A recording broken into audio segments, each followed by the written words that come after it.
Hello everyone, ज्ञान तृष्णा के इस प्लेटफॉर्म पे आप सभी का स्वागत है।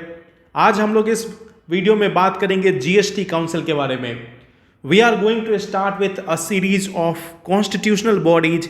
जितने भी इंपॉर्टेंट कॉन्स्टिट्यूशनल बॉडीज हैं उनके बारे में हम डिस्कस करेंगे और उन चीज़ों पे फोकस करेंगे जो प्रीलिम्स में पूछा जा सकता है। आज हम लोग बात करेंगे जीएसटी काउंसिल के बारे में और इस वीडियो में देखते हैं हम लोग इसमें क्या क्या इंपॉर्टेंट है जो प्रीलिम्स में पूछा जा सकता है। First of all, let us see the constitutional provision related to GST Council. इसे 101st Amendment Act के थ्रू लाया गया था और जो आर्टिकल है वो है 279A। ये आर्टिकल क्या बोलता है? It empowers the president to constitute a GST Council. यह प्रेसिडेंट को एम्पावर करता है एक जीएसटी काउंसिल क्रिएट करने के लिए एंड अकॉर्डिंगली 2016 में प्रेसिडेंट ने जीएसटी काउंसिल फॉर्म किया था। देन अगर हम बात करें तो इसकी सेक्रेटेरिएट दिल्ली में है और एक बहुत ही important term union revenue secretary. Union revenue secretary जो है वो एक्स ऑफिशियो सेक्रेटरी होता है इस काउंसिल का। ये एक बहुत इंपॉर्टेंट एंगल है जहां पे आपको क्वेश्चन पूछा जा सकता है।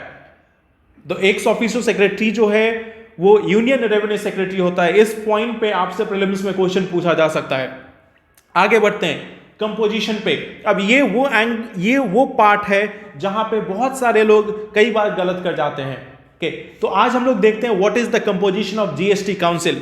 सबसे पहले जो यूनियन फाइनेंस मिनिस्टर है वो चेयरपर्सन होंगे। कई बार लोग इसमें प्राइम मिनिस्टर को चेयरपर्सन कंसिडर करते हैं, but no, union finance minister is the chairperson of GST council. और जो यूनियन मिनिस्टर ऑफ स्टेट, ये भी यूनियन लेवल के मिनिस्टर हैं। Union minister of state in charge of revenue or finance, वो भी इसके मेंबर होंगे। Then third, minister in charge of finance or taxation और any other minister nominated by each state government. तो यहां पे भी जरूरी नहीं कि हर स्टेट के चीफ मिनिस्टर इसके मेंबर होंगे। जो मिनिस्टर होंगे इन charge of finance or taxation के, और कोई भी और मिनिस्टर जिसे स्टेट गवर्नमेंट ने नॉमिनेट किया है वो इस जीएसटी काउंसिल के मेंबर हो सकते हैं। तो यहां पे चीफ मिनिस्टर हो ऐसा जरूरी नहीं है। कई बार लोग इसमें भी गलतियां कर बैठते हैं प्राइम मिनिस्टर और चीफ मिनिस्टर के कारण। अब एक और चीज, सेंट्रल गवर्नमेंट ने इसमें central board of excise and custom के चेयरपर्सन को एक परमानेंट इनवाइटी के रूप में इसमें बुलाया है।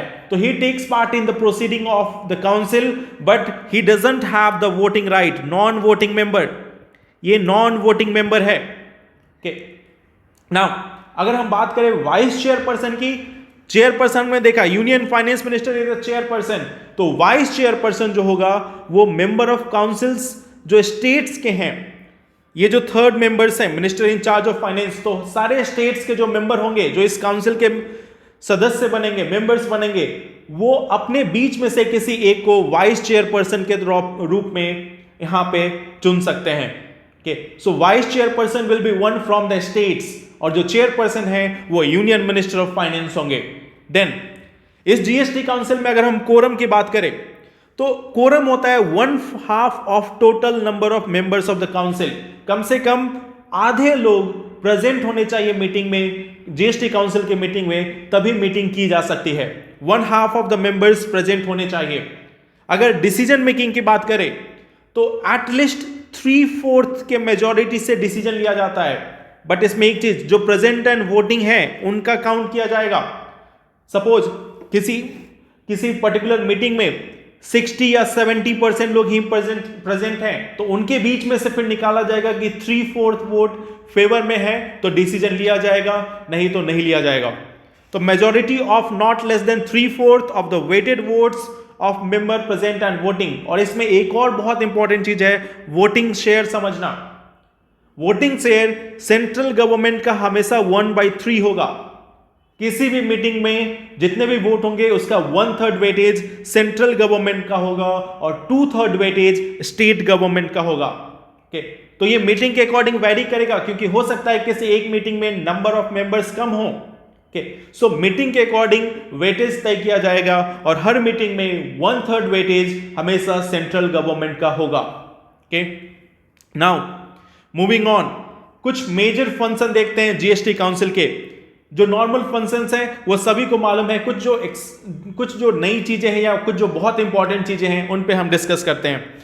तो ये जो जीएसटी काउंसिल है वो फाइनल अथॉरिटी नहीं है, इट मेक्स रिकमेंडेशन, ये सेंटर और स्टेट को रिकमेंड करेगा एंड उन गुड्स ऑन सर्विसेज के बारे में रिकमेंड करेगा जो सब्जेक्टेड होंगे जीएसटी से या एग्जेम्प्ट होंगे। अगर किसी भी गुड्स या सर्विसेज पे जीएसटी लगानी है या नहीं लगानी है, इसका रिकमेंडेशन जीएसटी काउंसिल देगी स्टेट गवर्नमेंट और सेंट्रल गवर्नमेंट को। ऑल्सो रेट्स बैंड्स जो भी होते हैं जीएसटी के, ये प्रोवाइड करेंगे। Then at the same time जो पेट्रोलियम है, high speed diesel, motor spirit, natural gas, aviation turbine fuel, इन पे किस डेट से जीएसटी लेवाई किया जाएगा, इसके बारे में भी जीएसटी काउंसिल ही रिकमेंड करेगी डेट। ओके, अब एक और चीज, ये जीएसटी काउंसिल का एक काम ये भी है कि ये रिकमेंड करेगा कि स्टेट्स को जीएसटी के कारण कितना लॉस हुआ है और उन्हें कितना कंपनसेशन मिलना चाहिए। ये जो रिकमेंडेशन करेगी, उस रिकमेंडेशन के बिहाफ पे, उस रिकमेंडेशन को देखते हुए पार्लियामेंट डिटरमाइन करेगी compensation. So this compensation would be determined by parliament on the recommendation of GST council. तो ये एक इंपॉर्टेंट एरिया है जहां से फिर क्वेश्चन पूछा जा सकता है। यहां पे मे बी वो बोल देंगे central government, but central government नहीं है, पार्लियामेंट है। और जीएसटी काउंसिल जो है वो फाइनल अथॉरिटी नहीं है डिसाइड करने के लिए कितना कंपनसेशन मिलेगा। They can recommend it but it will be determined by the parliament. Then एक और बहुत ही इंपॉर्टेंट फंक्शन, ये ऑल्सो अगर कोई भी डिस्प्यूट होता है जीएसटी को लेकर, तो उस केस में भी ये जो जीएसटी काउंसिल है वो एक मैकेनिज्म स्टैब्लिश करेगी। सपोज अगर सेंटर और किसी एक स्टेट के बीच में हो, सेंटर और बहुत सारे स्टेट्स के बीच में, और किसी दो स्टेट के बीच में भी हो, तो उस केस में उस मैटर को एडजुकेट करने के लिए ये मैकेनिज्म क्रिएट करके देने का काम भी जीएसटी काउंसिल का है। तो ये कुछ मेजर फंक्शंस है जिससे आपको प्रीलिम्स में क्वेश्चन पूछा जा सकता है। ओके, तो अगले सेशन में हम लोग देखेंगे और कुछ कॉन्स्टिट्यूशनल बॉडीज के बारे में। Thank you. You can also join us on our Telegram channel, and we have also launched our app on which you can get the previous year questions, free practice tests. Also, you can get NCERTs combined together. So, हमारे app से आप ये सारी चीजें out of free of cost ले सकते हैं। Thank you everyone for listening to this. Have a great day ahead.